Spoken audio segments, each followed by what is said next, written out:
Welcome back, everyone. This time we were in Vinh Temple, which is in Mae Tho, which is about an hour south of Saigon, Ho Chi Minh City. Mae Tho has about 250,000 residents. And people have lived here since the 1600s, 1700s. It's right by the mouth of the Mekong Delta, so it's kind of a first trade route, and that's what it was kind of built up as. So there's a bunch of architecture in the area that's, French and Vietnamese and European and Chinese and Khmer, which is precursor to Cambodia. So here's a courtyard, and the temple itself was founded in 1824. It's been rebuilt and expanded several times over the 18th and the 19th centuries. It's been bombed and burnt, and the weather has ripped it down, and it's been rebuilt every time by monks and other local people, historians, things like that. Here's one of the big giant Buddhas. It's a big tall one. There's a whole bunch of different kinds that kind of mix Vietnamese, Chinese, and Khmer all throughout the whole thing. So walking through this gate here, there's a gate in front. You'll notice how there's going to be a bunch of trees and stuff. But these two gates are made up of broken pottery by the original monk and person who founded the entire place. So all of the color that you see there, it's all broken pottery, hand placed and made to stay there. And those ones held up throughout time. Went with some family here, and as you can see, there's some symmetry immediately within the whole place. Here we were going to walk up onto this little platform here, but there's actually a little tiny sign down below that says no shoes. So we had to go back, and Auntie had to take off her shoes as she wanted to go and pay respect. And it's a working religious site. It's not only a tourist space. So locals are here daily, and that kind of adds a quiet energy to the grounds.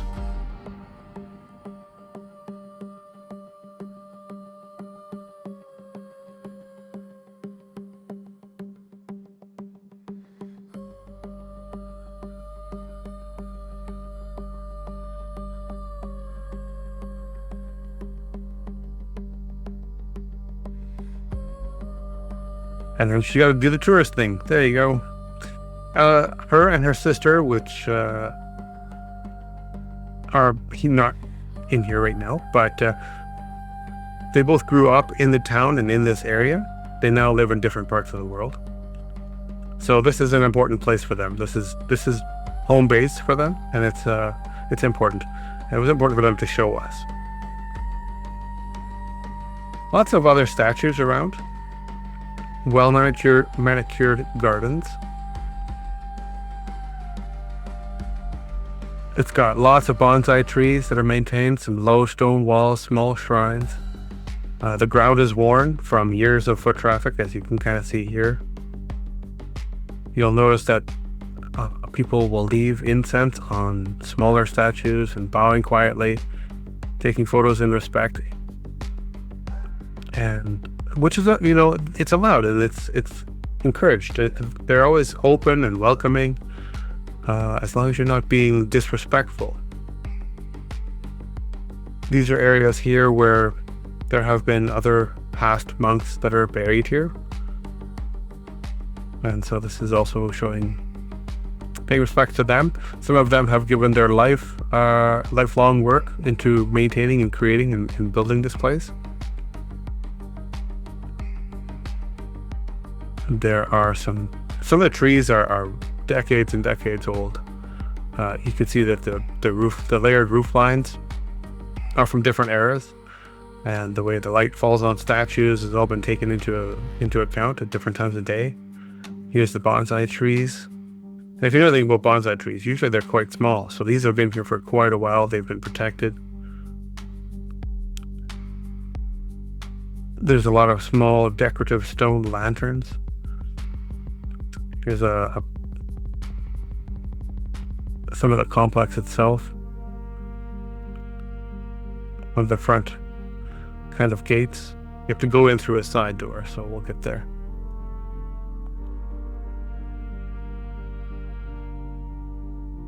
Lots of neat, detailed tile work. It's always in a state of being fixed and repaired. A bunch of other statues, Buddhas, Amitha Buddha, Gautama Buddha, Arahants, and Bodhisattvas. Here, there's a big giant laughing Buddha. The large golden figure with an open posture. In Vietnamese temples, he represents happiness, contentment, and generosity. And you can see how, people will pause and bow slightly. The statue is, it's not about money and wealth. It's about a reminder of ease and goodwill. And the greenery around this courtyard makes it, kind of feel open and welcoming and like you're among history. It has a lot bigger, more of a presence than it feels like in the pictures. It's huge.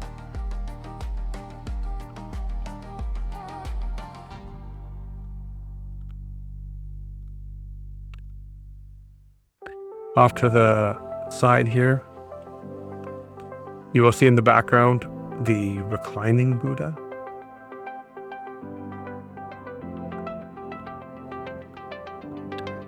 The trees, we're going to do a walk through here in main temple in a bit.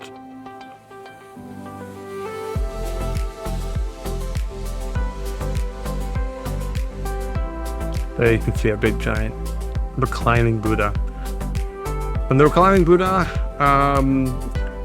this statue shows Buddha at the moment of entering nirvana. The posture is horizontal, the face is calm, the hands are resting gently. It's massive, and it kind of dominates the space. Here's another one, a close up.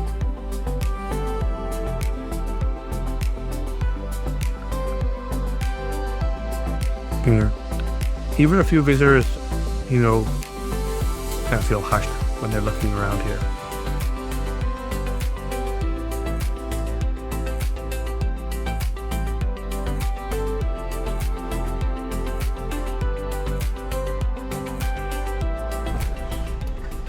I've got the sound on here for the interior for walking through it, as you can get just kind of the ambience for it. It's pretty quiet, but you'll hear the gongs going and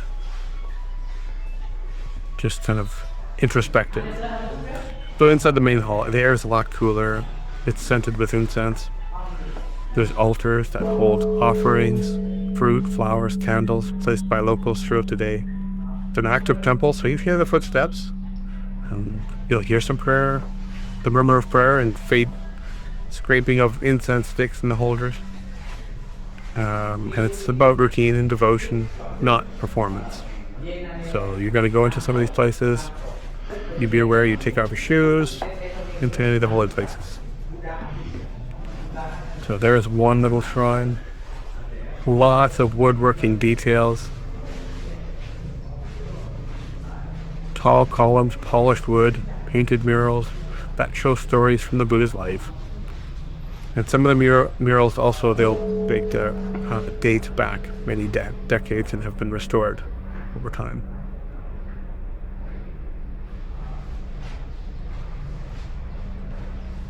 From the ceiling to the ground, details everywhere.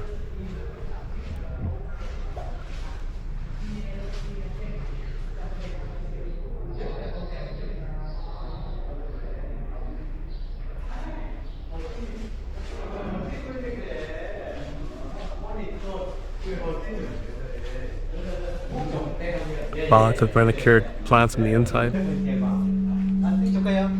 So there are some tourists. This is a tour going by. There's a monk sitting there.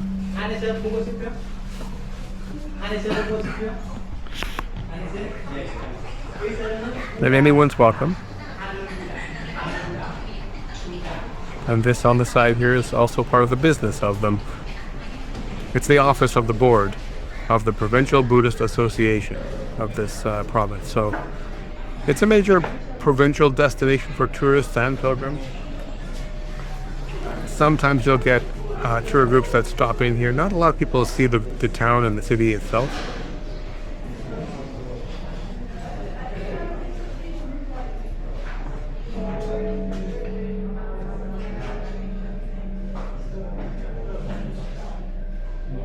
And then we come to the back half of the interior hall.